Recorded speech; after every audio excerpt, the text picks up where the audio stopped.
राम राम। आप देख रहे हैं प्रदेश का नंबर 1 और सबसे भरोसेमंद news channel India news Haryana और मैं हूं आपके साथ आयुष। हरियाणा में नई सरकार के गठन के साथ ही मुख्यमंत्री और मंत्रियों ने अपना अपना पदभार संभाल लिया। पदभार संभालते ही सरकार एक बार फिर से एक्शन मोड में नजर आई। चंडीगढ़ में हुई हरियाणा कैबिनेट की पहली मीटिंग में कई अहम फैसले लिए गए। कैबिनेट का सबसे अहम निर्णय यह रहा कि सुप्रीम कोर्ट के फैसले को हरियाणा में लागू किया गया। आपको बता दें कि सुप्रीम कोर्ट ने अनुसूचित जातियों में वर्गीकरण का फैसला सुनाया, जिस पर नायब सैनी सरकार की पहली ही कैबिनेट मीटिंग में इसको लागू करने का ऐलान कर दिया गया। अब हरियाणा में अनुसूचित जाति के आरक्षण में कोटे में कोटा मिलेगा। इसके अलावा कैबिनेट मीटिंग में आम जन को लेकर के भी कुछ अहम फैसले लिए गए। कैबिनेट मीटिंग में फैसला यह लिया गया कि हरियाणा के सभी सरकारी अस्पताल में डायलिसिस की जो सुविधा है वो फ्री होगी। अपने दूसरे कार्यकाल की पहली मीटिंग के बाद सीएम सैनी ने कांग्रेस के ऊपर भी जमकर निशाना साधा। सीएम सैनी ने कांग्रेस के नेताओं पर लोगों को भ्रमित करने के आरोप लगाए। दूसरी तरफ चंडीगढ़ में कांग्रेस विधायक दल की मीटिंग हुई। इस मीटिंग में नेता प्रतिपक्ष को लेकर के चर्चा हुई। मीटिंग में फैसला हुआ कि नेता प्रतिपक्ष के नाम का ऐलान हाईकमान करेगा। तो आज बड़ी बहस हम भी इसी मुद्दे पर करेंगे, लेकिन उसके पहले कुछ अहम सवाल हैं। सवाल यह है कि कार्यभार संभालते ही सीएम ने किस ऑर्डर पर पहला साइन किया है। सवाल यह भी है कि पहली कैबिनेट मीटिंग के जो फैसले हुए हैं उनको कैसे देखा जाए। किस मंत्री को कौन सा विभाग मिलेगा, इस पर भी सबकी निगाहें हैं।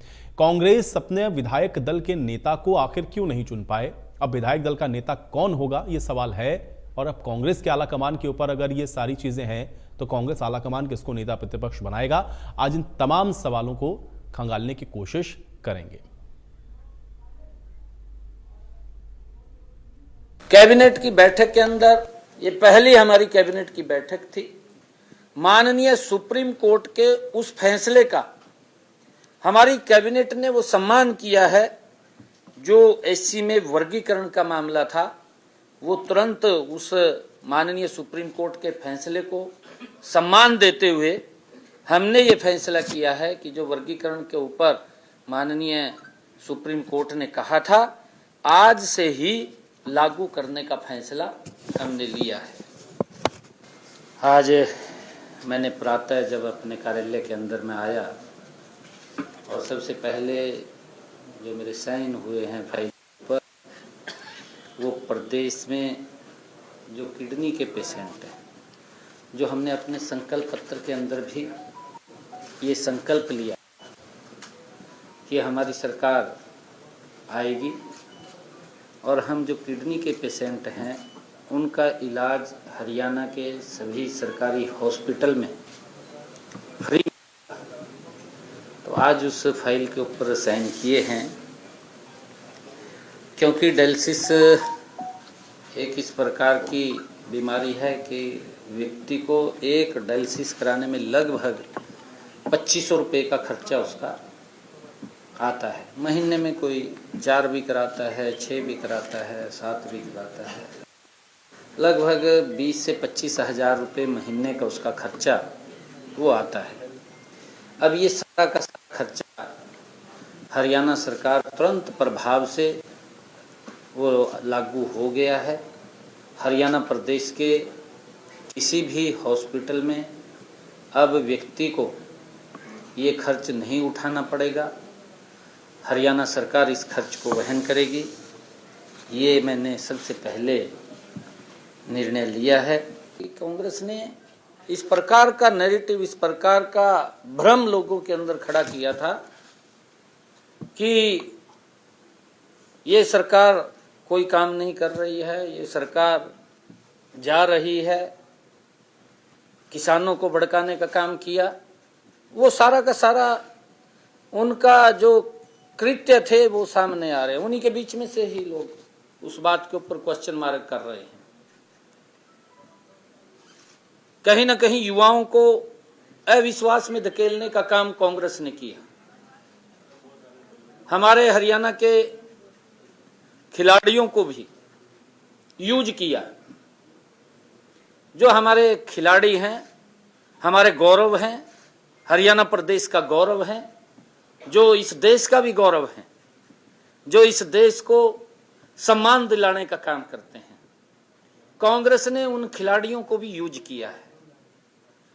किसान को भी कांग्रेस पार्टी ने भ्रामक स्थिति के अंदर डालने का काम किया है।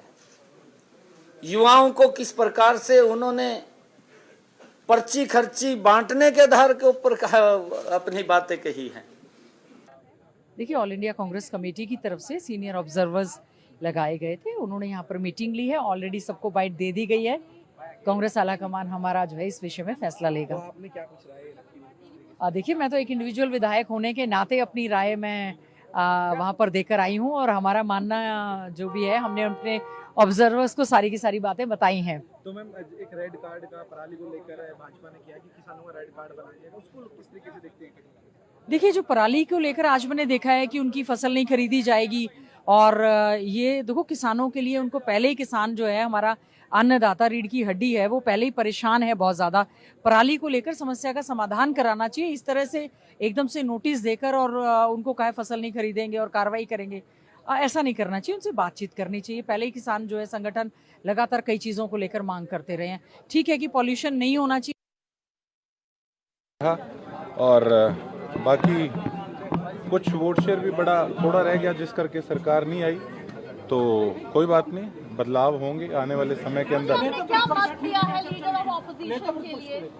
देखिए, ऐसा है कि ये तो कुछ अंदर की बातें होती हैं और अपनी तरफ से जो भी पार्टी मजबूत करने के लिए सबने अपना अपना अकेले में राय रखी है और जो होगा आगे बढ़िया होगा। प्रदेश के लोग देखेंगे कि किस प्रकार से अब कांग्रेस पार्टी का ग्राफ बढ़ता है। तो बहुत सारे प्रश्न हैं हरियाणा के इस समय राजनीतिक परिदृश्य में। एक तरफ तो पहली कैबिनेट की मीटिंग में कुछ अहम फैसले लिए गए हैं, उन फैसलों के क्या मायने हैं इसको समझने की कोशिश करेंगे। दूसरा महत्वपूर्ण यह है प्रतिपक्ष की भूमिका में, चूंकि कांग्रेस है तो अब नेता प्रतिपक्ष कौन होगा, यह भी महत्वपूर्ण प्रश्न है। और इन सब का जो फर्क है, जो असर है, वो किस तरह से हरियाणा की राजनीति में इस समय देखने को मिल रहा है, आज इसको समझते हैं। कुछ मेहमान हमारे साथ जुड़ गए, पहले उनका परिचय करवा देते हैं। प्रोफेसर विधु रावल जी हमारे साथ जुड़ रहे हैं, भारतीय जनता पार्टी के प्रवक्ता हैं। विधु रावल जी, स्वागत है आपका इस चर्चा में। बालमुकुंद शर्मा जी हमारे साथ जुड़ रहे हैं, कांग्रेस पार्टी के प्रवक्ता हैं। बालमुकुंद शर्मा जी, आपका स्वागत। ओंकार सिंह जी हमारे साथ जुड़े हुए हैं, इंडियन नेशनल लोकदल के प्रवक्ता हैं। ओंकार सिंह जी, आपका स्वागत है। और गुरमीत सिंह जी हमारे साथ जुड़े हुए हैं, वरिष्ठ पत्रकार हैं। गुरमीत सिंह जी, आपका भी स्वागत है। विधु जी, आपसे चर्चा की शुरुआत कर रहा हूं, चूंकि कैबिनेट के फैसले लिए गए, कुछ अहम फैसले, इसको कैसे देखा जाए, इस पर एक टिप्पणी। और दूसरा ये कि मीटिंग हो गई कांग्रेस के विधायक दल की, लेकिन अब आलाकमान ये तय करेगा कि भाई नेता प्रतिपक्ष कौन होगा, उस पर मोहर वहीं से लगनी, कैसे देखा जाए? कि जहाँ तक बीजेपी की बात है या सरकार की बात है, वो तो अब नेचुरली साथ में आसमान। नहीं, गुरमीत जी, मेरा सवाल विधु रावल जी से है, मैं आऊंगा अभी आपके पास। विधु जी। आयुष जी, आपको नमस्कार और आपके माध्यम से इंडिया न्यूज देख रहे सभी दर्शकों को और हमारे जो साथी पैनलिस्ट हैं विभिन्न पार्टियों से और वरिष्ठ पत्रकार गुरमीत जी हैं, उनको भी नमस्ते। देखिए, आज ऐतिहासिक दिन है क्योंकि पहली कलम से पहला फैसला जो चौधरी नायब सिंह सैनी जी की सरकार ने लिया कि हमारे जो किडनी पेशेंट्स हैं, जिनको डायलिसिस की जो है एक प्रक्रिया से गुजरना पड़ता है, जो कि कंपल्सिव प्रक्रिया रहती है, उस प्रक्रिया का सारा जो खर्च है वो सरकार ने वहन कर दिया। और इसके साथ ही ये घोषणा की कि हर सरकारी अस्पताल में और मेडिकल कॉलेज में हम डायलिसिस की सुविधा जो है देने वाले। ये एक बहुत महत्वपूर्ण फैसला है और मुझे लगता है इसके बाद इस फैसले का अनुकरण जो है अन्य प्रदेशों की सरकारें भी करेंगी। वो सरकारें भी करेंगी जो अब तक केवल बिल बोर्ड लगाकर बड़ा बड़ा खुद को कहती रही कि हम शिक्षा, स्वास्थ्य और पता नहीं क्या क्या करते हैं, वैसे दारू वारू घोटाले में अंदर रहते हैं बाहर। वो सरकारों को भी अब अनुकरण करना पड़ेगा क्योंकि उनके लोग कहेंगे कि हरियाणा की सरकार ऐसा कर रही है। लेकिन बड़ी बात राजनीति से ये है, एक बहुत बड़ा मानवीय कदम था ये। हम देखते हैं कि बहुत सारे गरीब वर्ग के लोग जो हैं इस चपेट में रहते हैं। किडनी जो है बहुत बार अच्छा पानी नहीं होता, वो एक बड़ा कारण होता है किडनी, और बहुत सारे कारण है। मैं मेडिकल एक्सपर्ट नहीं हूँ, लेकिन हाइपरटेंशन से लेकर और भी चीजें जो होती है, आमतौर पर किडनी की जो जुड़ी हुई समस्याएं हैं वो मध्यम और मध्यम परिवार के जो लोग होते हैं उनको ज्यादा रहते हैं। एक बड़ा ऐतिहासिक फैसला है। इसके अलावा जिस प्रकार से हमने एक बहुत महत्वपूर्ण कदम उठाया है, असली वंचित तक लाभ पहुंचे, और उसके लिए जो SC-A और SC-B वर्ग, जो हरियाणा की सरकार ही पहली सरकार थी जिसने इसको लागू किया था। बाद में दबाव में उसको हटा लिया गया था। फिर भाजपा की सरकार आई तो सबसे पहले एडमिशंस के अंदर हमने चालू किया था इसको। कुछ लोग सुप्रीम कोर्ट में गए थे, लेकिन बाद में जो 7 बेंचों की इसी साल हमने कुछ महीनों पहले जो रिपोर्ट देखी, उसमें सुप्रीम कोर्ट ने हालांकि राज्य सरकारों पर छोड़ा था और बहुत सारी राज्य सरकारें हॉन्चेस पर बैठी हुई हैं, लेकिन Bharatiya Janata party is of the block very quickly. Bharatiya Janata party ने एक बड़ा साहसी, बड़ा महत्वपूर्ण, बड़ा ऐतिहासिक फैसला लिया है कि असल वंचित जो है, जो महादलित है, उसको भी उसका हक मिलना चाहिए, जो बाबा साहब अम्बेडकर जी जो असल में चाहते थे। दूसरी सरकारें मुझे लगता है इसका अनुकरण करेंगे। वैसे भी हम ट्रेंड सेटर रहे, हमारे एक एक फैसले का अनुकरण होता रहा। इसके अलावा जिस प्रकार से पराली प्रबंधन को लेकर पिछले साल इन्हीं दिनों माननीय सर्वोच्च न्यायालय ने, सुप्रीम कोर्ट ऑफ इंडिया ने भाजपा की तत्कालीन मनोहर लाल खट्टर सरकार की बड़ी जबरदस्त प्रशंसा की थी और ये कहा था कि अन्य सरकारें, विशेष रूप से आम आदमी पार्टी की दिल्ली और पंजाब की सरकार, वो हरियाणा की भाजपा सरकार के पराली प्रबंधन का अनुसरण करें। तो उसमें भी हमने अपने ही खुद के जो प्रबंधन है उसको एक लेवल और आगे लेकर गए हैं हम लोग। और हमने कहा है, हमने किसान भाइयों से निवेदन किया है कि क्योंकि हरियाणा की सरकार पहले भी 1000 रुपए प्रति एकड़ देती ही है, खुद अपने अपने माध्यम से पराली का प्रबंधन भी करवाती है और इसके बदले जो है किसान को प्रति एकड़ जो 1000 रुपया भी देती है और उसमें कोई कैप नहीं है, कितना भी एकड़ का हो सकता है। इसके आगे फिर भी अगर कुछ भाई करते हैं तो उनके लिए ये रेड कार्ड वाली व्यवस्था जो है, ये मुझे लगता है बड़ी व्यवहारिक है। इसके अलावा जो तीसरा बड़ा फैसला रहा है हमारा पराली प्रबंधन का, एससीए का, और तीसरा हमने मैंने बताया किडनी की डायलिसिस। जहां तक बात कांग्रेस सरकार की है, तो आपने टिप्पणी मांगी है तो इसलिए कर रहा हूं। वैसे कांग्रेस का अंदरूनी मामला है, वो विधायक दल का नेता किसको बनाए किसको ना बनाए, ना भी बनाए चल जाएगा। राहुल गांधी बन तो गए हैं एक यूनिवर्सल विधायक दल के नेता, मेंबर ऑफ पार्लियामेंट है, तो नेता प्रतिपक्ष बन ही गए हैं। वो हरियाणा में भी उन्हीं कोई मानकर उतार दे। लेकिन ये अगर ये करना ही था इन्होंने, अगर इन्होंने ये हर बार करते हैं, विधायक दल की बैठक बुलाते हैं और उसके बाद सारे विधायकों की तरफ से जबरदस्ती उनसे कहलवा देते हैं, हालांकि आपके टीवी पर कुछ और कह रहे हैं, लेकिन उनसे लिखवा लेते हैं कि भाई अब फैसला हाईकमान का। और जो लोग खास तौर पे तब हमारे विधायक दल की मीटिंग से पहले सवाल खड़ा कर रहे थे, ये लोकतंत्र की हत्या है, ये विधायक दल की बैठक का मायने क्या रह जाएंगे, मुझे लगता है they have much to answer. लेकिन हमारे पास अभी समय जो है उनकी राजनीति, उनके पचड़ों में पड़ने की बजाय हरियाणा के जन जन की सेवा करने का हमें जो मैंडेट मिला है उसको विनम्रता से स्वीकार करते हुए बड़ी तेज गति से बालमुकुंद जी अच्छी दिशा में। बालमुकुंद जी, बैठक का हम लोग इंतजार कर रहे थे, बैठक में क्या होगा इस पर भी सबकी निगाहें थी। अब ये फैसला हो गया कि अब तो हाईकमान ये तय करेगा कि भाई जो विधायकों से आज बातचीत हुई है उस पर नेता प्रतिपक्ष या सीएलपी कौन होगा, कैसे इसको देखा जाए? देखिए आयुष जी, आप तो बड़े सीनियर पत्रकार भी हैं और मीडिया लोकतंत्र का चौथा स्तंभ होता है। ये तो प्रोटोकॉल है, हम एक राष्ट्रीय पार्टी की नुमाइंदगी करते हैं और हमारी बहुत से प्रदेशों में सरकार है और पूरे राष्ट्र भर में सभी स्टेटों में हम या सरकार में या विपक्ष के नेता के रूप में काम करते हैं। तो हमारी राष्ट्रीय जो अध्यक्ष है या राष्ट्रीय नेतृत्व है वो फैसला करेगा। ये प्रैक्टिकल भी है और सम्मानजनक भी है और व्यवहारिक भी है, इसमें तो कोई बड़ी बात नहीं। एक प्रदेश की इकाई है, वो अपना नेता चुनने के लिए मीटिंग हुई है, उन्होंने अपनी राय बता दी। जो पर्यवेक्षक आए हैं, पर्यवेक्षक तो इनके भी आए, सभी पार्टियों में चलता, राष्ट्रीय पार्टियों में। अब वो पर्यवेक्षक जाकर के हाईकमान को बताएंगे कि ये विचार है विधायकों के, इतने विधायकों ने इनका नाम लिया, इतने विधायकों ये सुझाव दिया, अब फैसला हाईकमान कर देगी, 1 या 2 दिन में कर देंगी। जहां तक हमारे साथी प्रवक्ता ने कहा कि इनके परचरे में मैं नहीं पड़ता, मैं एक स्वस्थ लोकतंत्र की भी और एक लोकतंत्र को जिंदा रखने की परंपरा की बात बताता हूं। सत्ता पक्ष आज सरकार बन गई, नायब सिंह सैनी जी मुख्यमंत्री है, वो तो हमारे भी मुख्यमंत्री हैं। इसी तरीके से जो विपक्ष की महती भूमिका के लिए उसको भी बड़ा सम्मान देना पड़ेगा। ये कहने से काम नहीं चल सकता कि इनके पचड़े में नहीं पड़ते। जब विपक्ष मजबूत होगा तभी तो सरकारें आगे चलेंगी, तभी सरकार ज्यादा काम करती है। आज नहीं, वो तो आपकी खींचातानी के ऊपर उन्होंने कहा कि आज वो टिप्पणी नहीं करना चाहते हैं, बाकी तो आप विपक्ष में हैं, आपसे बराबर उनका एक तरीके से वाद प्रतिवाद चलता ही रहेगा। आयुष जी, आप एक बताइए, आप मीडिया इतने सालों से कवर करते हैं, इसमें क्या खींचातानी है? एक राष्ट्रीय पार्टी है, उसका नेतृत्व ही तो तय करेगा ना विपक्ष का दल को। सवाल इसलिए उठ जाता है बालमुकुंद जी, देखिए फिर तो मुझे उसी प्रश्न पर आना पड़ेगा ना कि एक तरफ आपकी पहले से विधायक दल की मीटिंग डिसाइड थी ना कि 18 तारीख को होनी है, उसके पहले ही भूपेंद्र हुड्डा के आवास पर जाकर के विधायक मिलने लगे उनसे और वहां पर जाकर के बाकायदा एक भोज हो रहा है। तो ये एक तरीके का मैसेजिंग होती है। देखिए, राजनीति में कोई भी चीज बिना कारण नहीं होती है। अब आप उसको खुल करके एक्सेप्ट करें ना करें, ये आपकी मर्जी है, लेकिन राजनीति में जो भी हो रहा है उसका मायने होते हैं। अगर वहां पहुंच रहे हैं 31 विधायक, तो वो दिख रहा है कि क्या हो रहा है। मैं ये बताना चाहता हूं, राजनीति में जब राजनीतिक क्षेत्र में बात चलती है, ये हमारा सार्वजनिक जीवन है। जब हम लोग राजनीति में किसी भी क्षेत्र में आते हैं तो इसको सार्वजनिक जीवन है, ये सबके लिए है, ये हमारे लिए नहीं है। आज अगर हम राजनीति में हैं, चाहे हमारे साथी प्रवक्ता भारतीय जनता पार्टी के या मैं हूं, हमें आलोचना भी सहन करनी पड़ेगी, हमारी बुराइयां भी होंगी, हमें गालियां भी पड़ेंगी और हमें इनाम भी मिलेगा और माला भी चढ़ाई जाएगी। ये सार्वजनिक जीवन है।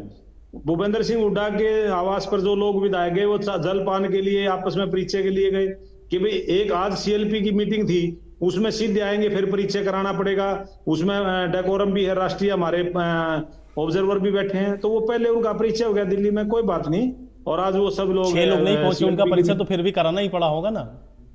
37 के 37 वहां पहुंच जाते तो परिचय की आवश्यकता मुझे लगता नहीं पड़ती। जब 7 का करा रहे हैं तो 31 और भी हो सकते थे परिचय। देखिए 2 चीजें होती हैं, एक इसको मैं समभाव से समझा देता हूँ। जो राष्ट्रीय पार्टी होती है उसमें राष्ट्रीय नेतृत्व की अहम भूमिका होती है। अब सैनी साहब अभी दिल्ली पहुंच चुके हैं, वो दिल्ली जाएंगे, वहां से चिट्ठी ले आएंगे किसको कौन सा मंत्रिमंडल देना है। 3 दिन भी पहले वो दिल्ली थे, अब बताइए जी किस किस को बनाना, वो नायब सिंह सैनी ने थोड़ा तय किया, जबकि मुख्यमंत्री का विशेषाधिकार होता है। मैं प्रैक्टिकल बात करता हूँ, मुख्यमंत्री का विशेषाधिकार होता है किसको मंत्रिमंडल में लेना किसको नहीं लेना। मुख्यमंत्री को खुद ही पता नहीं था किसको मंत्री बनाया जाएगा। आज इनका एक विधायक तो राम कुमार गौतम जी यूं बोला, मेरा तो राजनीति मेरे बस की बात नहीं, मैं छोड़ देता हूं।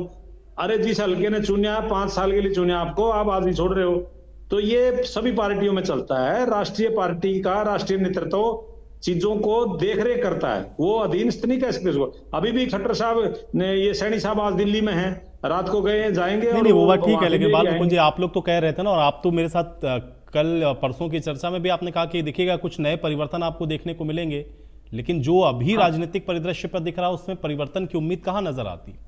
पूरे परिवर्तन मिलेंगे आपको। मैं चाहे आप मुझे डेली बुला लीजिए आपकी डिबेट में, मैं उसके लिए जवाबदेही मेरी सुनिश्चित है। पूरा परिवर्तन दिखेगा आपको, और परिवर्तन ही आमूल चूल परिवर्तन दिखाई देगा आपको। मैं कोई इस तरीके की बात नहीं करता, हल्की बात हम नहीं कर, पूरा परिवर्तन ऐसा नजर आएगा। आप लोगों को भी लगेगा कि भाई ये कांग्रेस पार्टी ने, जबकि कांग्रेस पार्टी ने बड़ा अच्छा परफॉर्मेंस किया है, लगभग बराबर वोट हैं हमारे, और कहीं भी किसी तरह की कमी नहीं है। ठीक है, जनता का फैसला सिर माथे, उसमें कोई दिक्कत नहीं है। और दूसरा मैं एक बात कहना चाहता हूं, अभी जो बीजेपी के प्रवक्ता कह रहे थे, बिल्कुल ठीक बात है इनकी।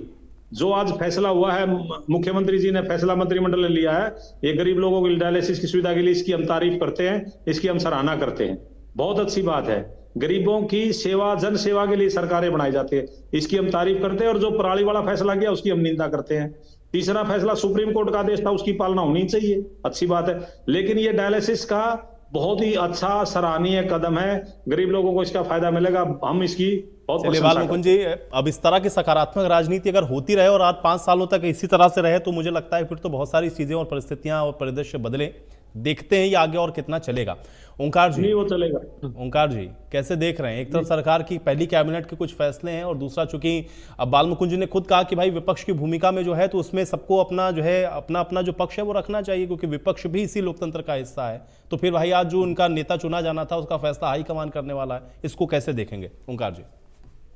देखिए आयुष जी, 2 चीजें हैं। एक तो कैबिनेट की जो मीटिंग में फैसले लिए गए, उन मीटिंग में एक फैसला ये लिया गया कि जो पराली अगर जलाई जाएगी, जो किसान इसमें हिस्सा लेगा जलाने में, उसकी 2 साल तक फसल एमएसपी पे नहीं खरीदी जाएगी। ये निर्णय ठीक नहीं है। हाँ, इन्होंने जो डायलिसिस वाला निर्णय लिया है वो एक अच्छा निर्णय है, लेकिन सिर्फ डायलिसिस तक ही क्यों, और गंभीर बीमारियों तक क्यों नहीं? हार्ट अटैक भी एक बहुत गंभीर बीमारी और आजकल कॉमन हो चुकी है, इसमें भी क्यों नहीं? सिर्फ एक डायलिसिस के ऊपर ये फैसला नहीं है। सरकार माई बाप होती है, और सरकार का मतलब लोक हितकारी सरकार होता है।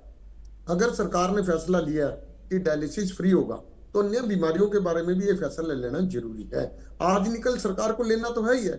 और एक बात मैं कहना चाहूंगा, लाडवा से जीते हैं नायब सिंह सैनी जी। पहले तो ये देखे, लाडवा में जो सिविल अस्पताल है वहां पे डायलिसिस होता है क्या? बहुत से शहर ऐसे हैं जहाँ डायलिसिस होता ही नहीं है। गिनती के शहर हैं जहाँ डायलिसिस होता है, और जहाँ डायलिसिस होता है वहां की मशीनें भी प्रॉपर नहीं है। ये चीजें चेक करनी जरूरी है। एक सिर्फ ये फैसला ले लेना कि डायलिसिस फ्री होगा, और पता लगे डायलिसिस की मशीनें पूरे प्रदेश में गिनती की हैं, ये भी बड़ी अजीब सी बात है। जहां तक कांग्रेस का सवाल है, कांग्रेस ने नेता प्रतिपक्ष चुनना है। देखिए, ये उनका विशेषाधिकार है। अगर मुख्यमंत्री को चुनना केंद्र की बीजेपी का विशेषाधिकार है, वही पर्ची निकलवाते हैं, तो फिर ये भी उनका विशेषाधिकार है, कोई बड़ी बात नहीं है। राष्ट्रीय पार्टी है, अपना फैसला लेंगी, अपने हिसाब से लेंगी। अब बात बिल्कुल ठीक है। अगर बीजेपी के मुख्यमंत्री जी, अब नायब सैनी जी दिल्ली गए हैं, अभी तक डिपार्टमेंट अलॉट नहीं हुए, और डिपार्टमेंट वही अलॉट होंगे जो ऊपर से आदेश आएगा। ये प्रोटोकॉल है, ऊपर के निर्णय सबको मानने पड़ते हैं। हम क्षेत्रीय दल हैं, हमारे क्षेत्रीय स्तर पर फैसले होंगे, जो राष्ट्रीय दल हैं उनके राष्ट्रीय स्तर पर फैसले होंगे।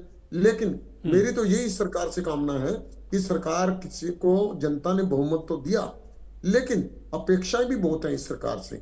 आज प्रदेश में कितने किस्म की समस्याएं हैं, बेरोजगारी, नशा, ये मुख्य समस्याएं हैं। इसके साथ साथ रजिस्ट्री वैध और वैध तरीके से बंद पड़ी हुई है, प्रॉपर्टी आईडी, परिवार पहचान पत्र, आयुष्मान कार्ड, ये बहुत सी समस्याएं हैं। सड़कें, नालियां, ये तो छोटी समस्याएं होगी, और भी बहुत सी प्रत्येक हल्के के अनुसार समस्याएं हैं। तो मेरी तो उनसे यही गुजारिश है, आप अच्छे काम करो, हम आपकी सराहना करेंगे, लेकिन जहां कहीं भी जनता के हितों से कुठाराघात होगा, किसी वर्ग विशेष के हितों से कुठाराघात होगा, हम उसके खिलाफ करेंगे। ठीक है गुरमीत जी, आपकी टिप्पणी चाह रहा हूं दोनों ही विषयों पर। एक तो नेता प्रतिपक्ष, ये तो सबसे ज्यादा मुझे लग रहा है कि इस पर चर्चा सारा दिन हुई, और दूसरा ये है कि पहली कैबिनेट की मीटिंग में ही 2-3 फैसले ऐसे, इसको कैसे देखते हैं आप? नहीं, देखिए, आप कोई भी सरकार उठा के देख लीजिए, किसी भी पार्टी की उठा के देख लीजिए, जो पहली कैबिनेट है उसमें इस तरह के 1-2 फैसले जरूर आते हैं। और भारतीय जनता पार्टी तो बहुत प्रतिकूल परिस्थितियों में सरकार में आई है, तो जाहिर सी बात है कि अभी सब कुछ, जिसे हम कहते हैं रोजी रोजी रहेगा, कुछ दिन रोजी पे गुलाबी पिक्चर रहेगी। आज सारे मंत्रियों को जाके उन्होंने एक कमरे में बिठाया, अपने हाथ से मिठाई खिलाई, तो ये एक परिपाटी है, इस पे कोई इतनी बड़ी वो नहीं है। हाँ, जो गहरी बात है वो ये है, जो विधु जी भी कह रहे थे। देखिए, सुप्रीम कोर्ट ने पहली बात तो ये बड़ा स्पष्ट होना चाहिए कि ये नहीं कहा कि करिए आप कैटेगराइजेशन, ये कहा कि कर सकते हैं, ये नहीं कहा कि करिए। हर सरकार को नहीं कहा, तो हरियाणा सरकार ने इसको किया। और ये बात चुनाव में जो फील्ड में लोग थे उस समय मंचों से नहीं कही गई थी, लेकिन भारतीय जनता पार्टी इसे एक मुद्दा लोगों के बीच उसने बनाया हुआ था, और जाहिर सी बात है कि समर्थन पाने के लिए पाया हुआ था। और ये एक इशू है, हरियाणा में पहले भी रहा। एक तरफ वाल्मीकि समाज है, दूसरी तरफ दूसरा समाज है। भजन लाल जी के समय में भी, जैसे ये बता भी रहे थे, ए और बी का क्लासिफिकेशन हुआ था, और फिर बाद में कोर्ट से उसको रद्द किया गया था। अब कोर्ट ने क्योंकि कह दिया है कि आप कैटेगराइजेशन कर सकते हैं, तो आज कैबिनेट ने बिना देरी के ये फैसला किया है। आपको मालूम ही होगा कि 2 वर्ग होते हैं, जैसे एक वर्ग के कृष्ण बेदी मंत्री बनाए, दूसरे कृष्ण लाल पवार मंत्री बनाए, दोनों वर्गों को लिया है। और ये एक बहुत आगे दूरगामी फैसला है। मैं आपको ये भी बता दूं, मैं भारतीय जनता पार्टी के 1-2 साथियों से बात कर रहा था, वो कह रहे थे ये तो जी 29 की तैयारी है, बिकॉज जो दलित हैं उनमें बहुत लोगों को ये लगता है कि हमें हक नहीं मिला। और जाहिर सी बात है कि जो पार्टी, और ये भी प्रचार किया गया था, जो फील्ड से हमें पता लगा था, कि कांग्रेस में एक पर्टिकुलर वर्ग ज्यादा हावी है, और वो कभी ये क्लासिफिकेशन नहीं करेगी, कैटेगराइजेशन नहीं करेगी, और हम ही करेंगे। इसलिए मुझे लगता है चुनाव में भी इसका लाभ मिला है। जो दलित वोटों में एक बड़ा चंक ये कहा जा रहा है कि जैसे लोकसभा चुनाव में नहीं मिला था, उसके पीछे एक ये वजह भी फील्ड से कुछ जो जानकार लोग हैं उन्होंने बताई। तो वो फैसला, बाकी जैसे डायलिसिस का है या इस तरह के जो फैसले, जाहिर सी बात है अच्छी बात है, लेकिन जैसे अभी ओंकार जी ने कहा कि कितने अस्पतालों में मशीनें रहती हैं, कितनी वो है, फिर कितनों को लाभ मिलता है, बहुत सारे फैसले सरकार के होते हैं, लेकिन असल जमीन पे जाके बहुत मुश्किल होती है, किस तरह का रश है ना डॉक्टरों की। तो लेकिन नो डाउट अगर इस तरह का कोई भी फैसला होता है, हर सरकार करती है। हिमाचल में कांग्रेस की सरकार ने किया, वो जो अनाथ बच्चों को उनका खर्चा उठाने का, जबकि उनकी स्थिति अच्छी नहीं है सरकार की, फिर भी।